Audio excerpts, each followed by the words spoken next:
One of my favourite things to do in bird photography is visit new and exciting locations to photograph. Today I'm heading out to a place which has some real promise for capturing our feathered friends. These wetlands look like the perfect environment for birds to gather and feed. I can't wait to see what's in store.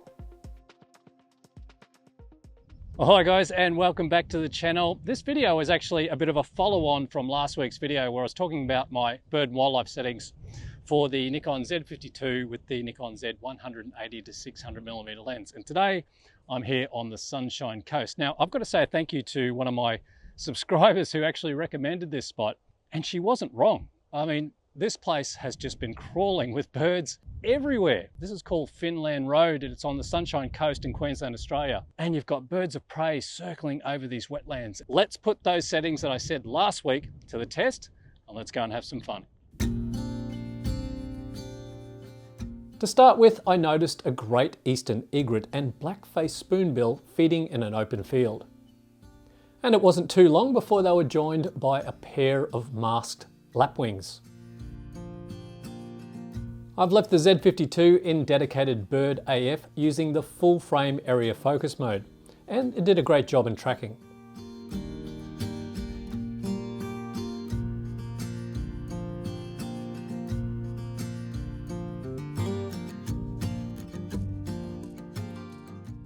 So with these wetlands, I'm getting such a diverse amount of bird life. It's just incredible. Right here, I've seen so many different varieties of birds. I've just lost track.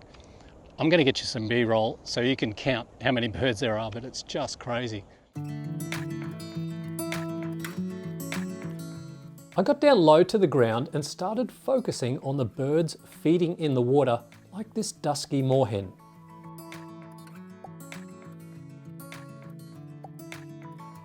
And check out this beauty. This is a comb-crested jacana. This is the first time I've got to photograph this bird and I love the colours around its head.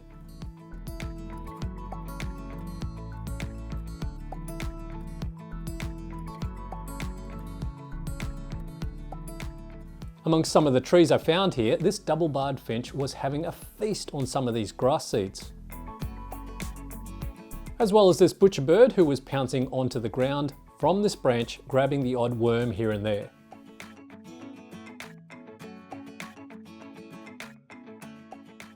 With this white-faced heron, the Z52 was having a little bit of difficulty with the face detection. Now, that was probably because the long grass and also the bird blending closely to the background.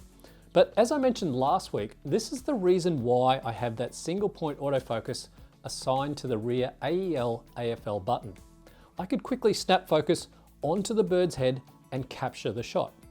It's always good having that as a backup because, as I mentioned last week, the Z52 isn't infallible for focus, even in dedicated bird AF.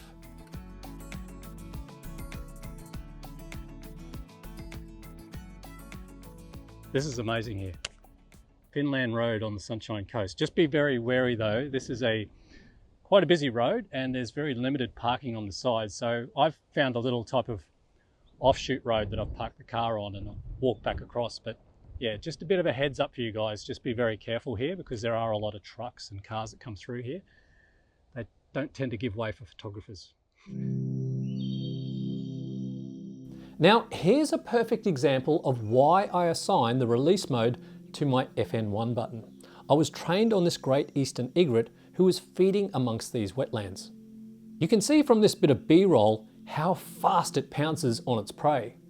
Every time I tried to capture that moment it struck its food, I would miss it. So I simply pushed in my FN1 button and then selected the C30 pre-capture release setting.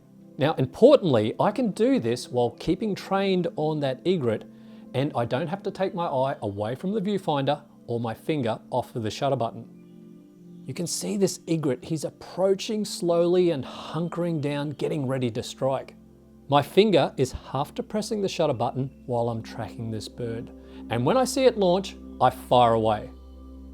The Z52 then captures the action 1 second prior to when I fully depress the shutter button. You can see this egret was helping itself to a bunch of tasty tadpoles.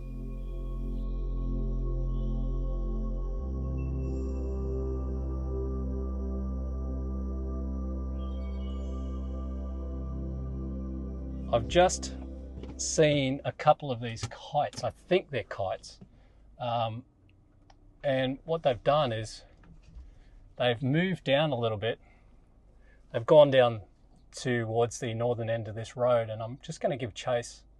I'm just keeping my eyes on them as they fly down this way. Hopefully I can get a parking spot just down here, and then I can get out and I'll grab the Z52 and I'll start firing away. These black kites hover over the wetlands, and as you can see from this bit of B-roll, they are so very erratic. So it's very difficult to keep them in frame, and more so, they move on so quickly. So you've got to get your shots quick. They hover over these fields looking for things like lizards, rodents, and even things like grasshoppers.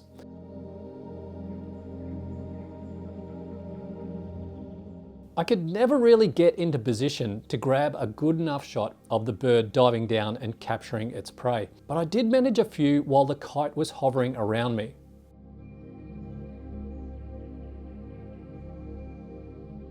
And because these black kites were backlit in the sky, I was able to utilize my FN2 button and quickly adjust my exposure compensation from anywhere between +0.3 to +1 stop.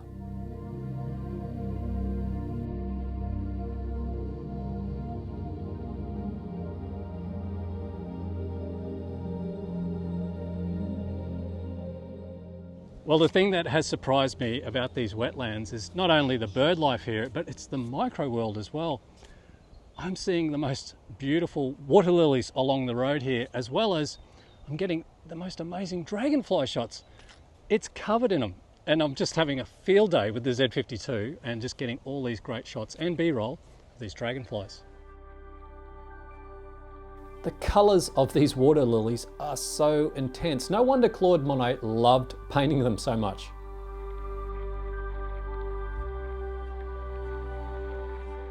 And just a little side note, the Z52 in dedicated bird AF still put a box around this dragonfly's head to allow me to focus and grab the shot.